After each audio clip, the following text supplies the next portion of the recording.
Mother Scholastica, I met her, I'd say, in around 1969. There wasn't anything, I hadn't heard anything really about Mother Scholastica, anything extraordinary. All I heard about was the history, where she was the one that was chosen by the founder, and then that she went to Egypt. But at that time I was very young, so I hadn't known much about the history of the congregation.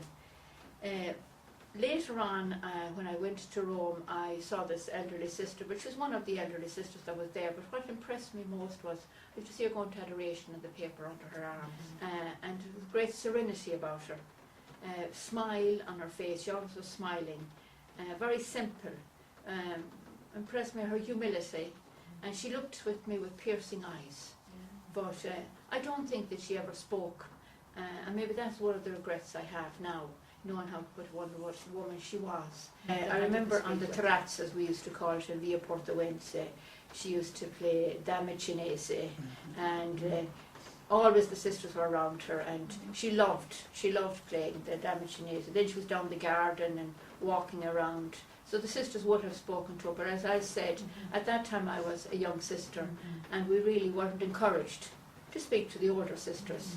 And I was a very, I must say, shy person. Unless they spoke to me, I wouldn't have spoken to them. When I think of Mother Scholastica, I suppose the words that come to my mind is the words of Our Lady. Let it be done unto me according to your word.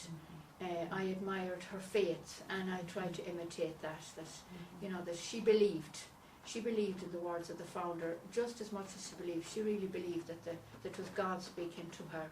And I think I admire her faith, the great faith that she had, the humility and her obedience.